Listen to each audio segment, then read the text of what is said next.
You are watching a sample of the practice mode designed to test your reflexes, speed, and mental toughness.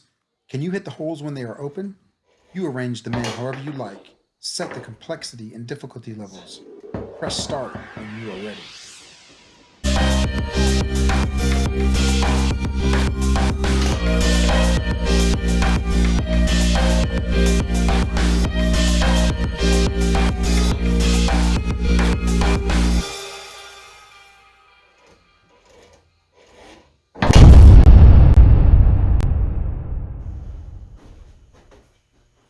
I'm back again. So, I hope you liked the little intro video I did. I got a little cheat sheet here to kind of address some of the things I want to talk about today. What you saw there was just a little demo of the practice feature. It's just the tip of the iceberg of what it can do and some of the other stuff the boxes can do. We're trying to improve it every day. Like I said, it's a one-man show on the code side, so it takes a long time. The original implementation of the practice feature, I wanted to get it out as fast as possible, and then now we're going to work on kind of building out some of the GUI interfaces or some things we'd like to do with it. Believe it or not, that this practice feature itself, the idea, it came back when I was in college. When I don't know if many of you probably did the old shoulder tap thing, right? We used to do that in college. My original mentor, Harry Milliman, he used to do that. We'd shoot like a pull shot because I don't even think a rollover was invented yet. But we'd stand up there with the pull shot, set, and somebody would tap you on the shoulder and you would go, right? So that was one of the first tests, just to see your reflexes and your ability to shoot, immediately. And then actually, if many of you have seen the Foosballers movie, I think Todd Lafredo mentions Tom Spear, the tape he made. So I actually bought the infamous tape when I was in college, and it basically was a play on a similar concept. He had a tape where he would say, set, ready, and he'd say pull shot, push shot. And the follow-up to Tom Spear's tape was actually what Dustin Gatliff did a couple years ago with the Pull the Trigger app, which I mentioned previously in my other video, I think. So what the FoosFit is basically a culmination of all that stuff, the ideas that we've all had years ago. What I like about this feature is that it actually puts a lot of stress mentally and physically on you. It really tests to see where your shot really is. And frankly, the shots you saw me take in the video, I set the camera up and I spent an hour, just running the practice feature and shooting shots and stuff. And it was not as easy. It was very stressful mentally. When you're in a tournament and you shoot, a lot of times most players kind of have a pre-picked hole already. That means they're adjusting their body to shoot that shot. When you're doing it on here, you can't really do that. You don't know if you're going to spray, you're going to do a square middle, or, if you're shooting a pull shot, obviously. You just don't know what that feeling is going to be until that hole opens, and then you've got to immediately react. And what I had set here was actually one of the easiest levels. It was level 4. I could have went a little lower, but it's level 4. It's a slow speed, and everything's set to what I call static mode. So the range opens fully up and closes. If you were to set it to like dynamic, it may only open half the distance. What's cool about this is that you can pretty much find the mode that you can shoot 9 out of 10 shots on. And then you can basically, as you train, you can keep increasing the difficulty level to where you become, a real beast, right? I guarantee you I can set these modes to where the best players in the world can't hit it. It can be that difficult. So, I can open it to where it only opens a ball width and shuts it like that. So if you train on it, you can actually keep doing the same settings and increasing those settings until you get to a point where you're not able to score, and you can really judge where your shot's at. It definitely puts a little stress on you. So, but some of the things I wanted to talk about were so the practice feature is what I call pre-Dennis, because The original FoosFits, like this is one of the original models right here, and those are some of the newer models. The original models had just what we call random on it, just a random mode where it's moving around. You know, a lot of people said, oh, that's, you know, too easy to shoot on or whatever, you know. And so the first thing I wanted to do was just get out something like the practice mode. I wanted to give somebody some real structured practice so you can really test some skills. But not knowing what hole is going to open is really the key to the practice session. Depending, you know, I want to deviate for a second and talk about just generally when you're a foosball player and you're playing in a tournament. Something that I learned over the years, I've heard people say it, like Todd Lafredo says it and stuff, you know, but it really reflects on what the FoosFit is designed to do. You know, you can play different styles of game, the way you read holes, the way you shoot, you know, your thought process in a match. But depending on the speed of your shot, the accuracy and speed of your shot really dictates the way you are as a player. What does that mean? Well, if you can hit a shot extremely fast and accurate, and you can hit all the holes, the way you read a defense is going to be different than somebody else that, say, doesn't have quite the speed on their shot, right?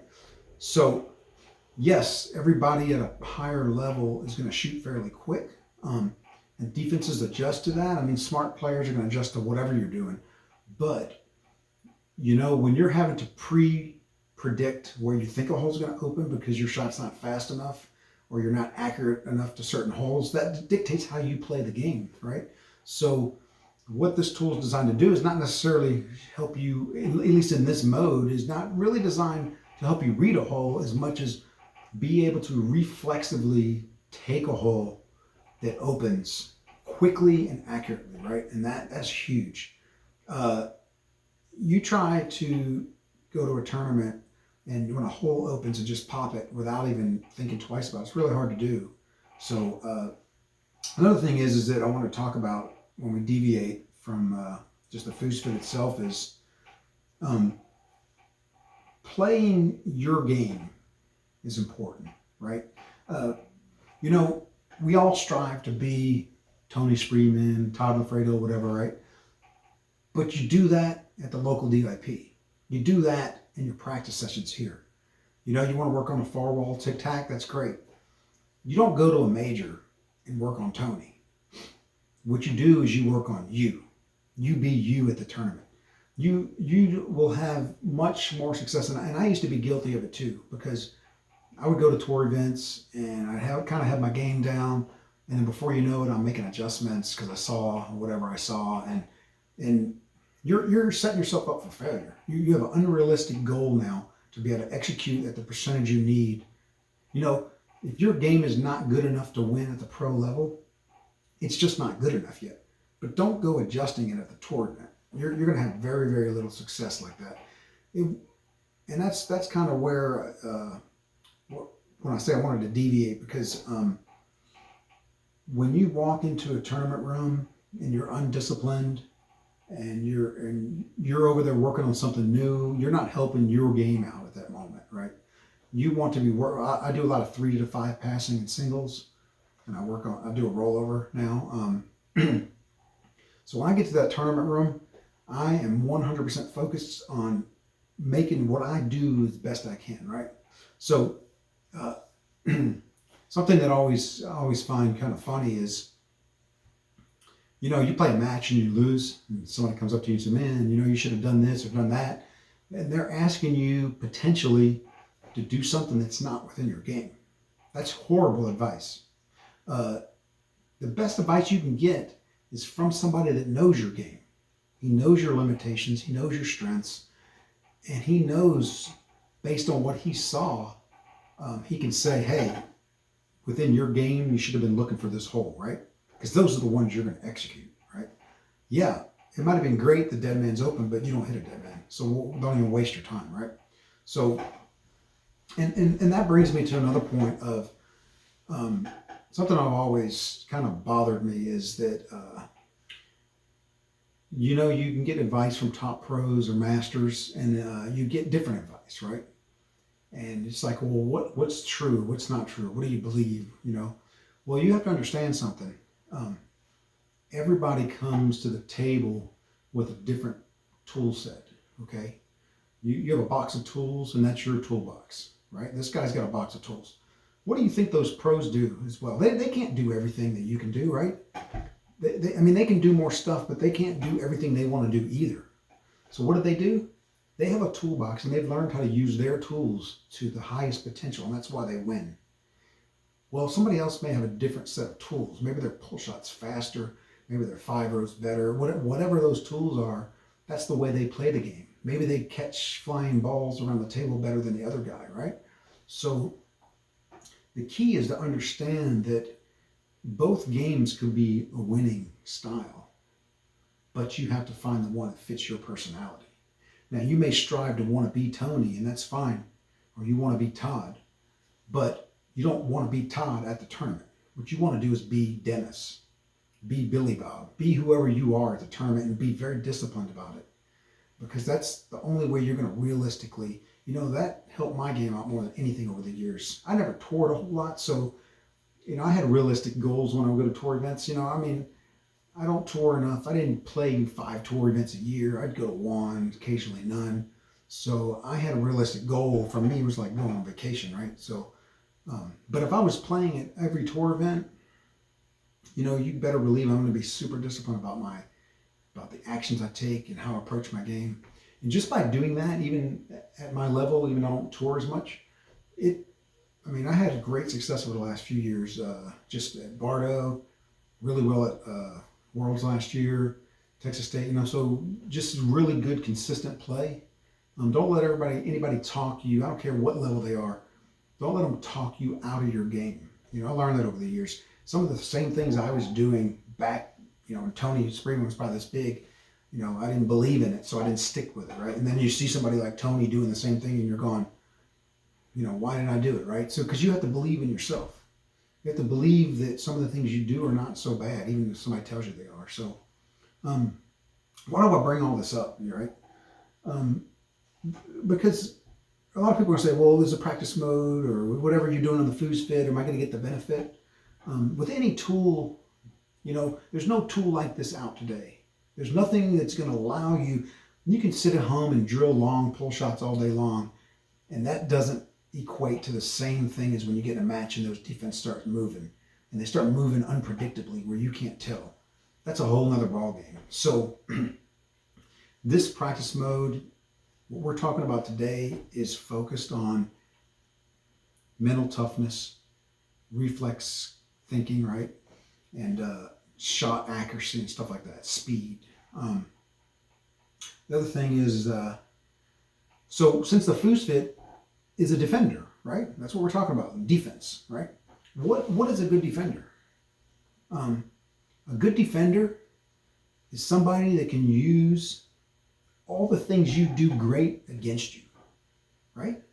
A good defender, he looks at any kind of tells you do, even if they're lacking. He looks at the speed of your shot. It doesn't matter how fast your shot is.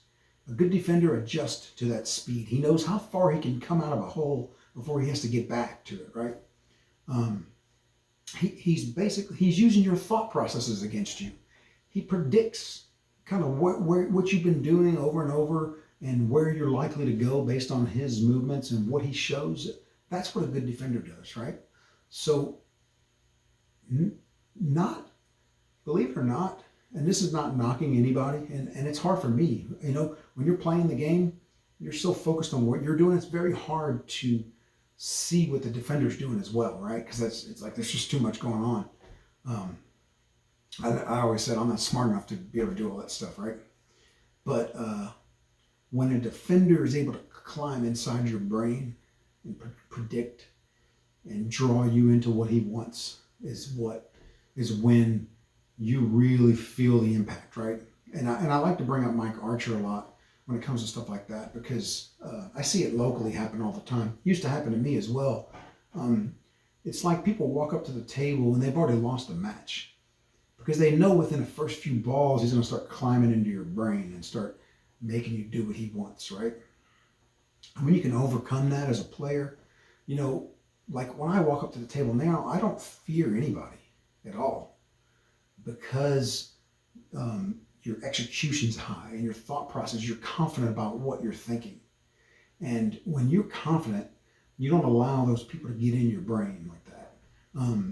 When you're a younger player or a lower rank player, you tend to let things like that bother you, right? You know, when I step up to the match against any top pro, Mike Archer, whoever, I don't really care what they're thinking because I know I got a game plan and I'm not going to let, and I can even see him or see people trying to suck me into their plan, right?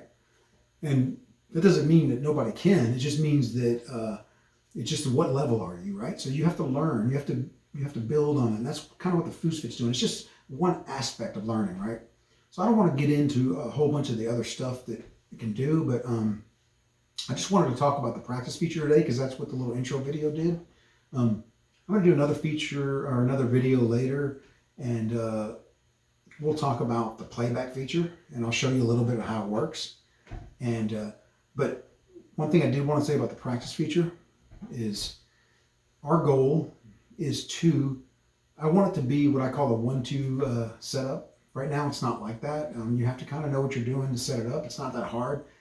I mean, if somebody shows you, you know, it might take you 30 seconds, you know, to set it up, but it can be a little misleading when you're first setting it up. So our goal is the next phase, or phase 2.1, or whatever we're going to call it, once we release this one, is I'm going to add some GUI interfaces with some favorites and some configuration settings per user. So that way, when you get on a table, you want to practice your pull shot, you just click pull shot. Or if you want to practice, you know, roll over, or you have a few custom settings you really like, it's a certain push kick or whatever, you know, standard D, reverse D. I want to make it what I call like a 1-2 click go. So that way you can be up and practicing quicker.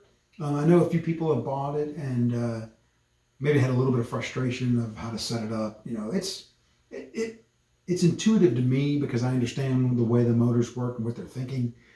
But to somebody that doesn't understand what the device is doing, it probably can get a little frustrating. So, you know, we're still working out some of the kinks like that. It's just there's so much, right? I mean, I'm working on playback and I'm working on the practice feature and the database, and it's just it's a little bit overwhelming. So anyway, that's all for today. I hope you enjoyed it. If you have any recommendations that you see or ways we can do things better, by all means, let us know. Thank you.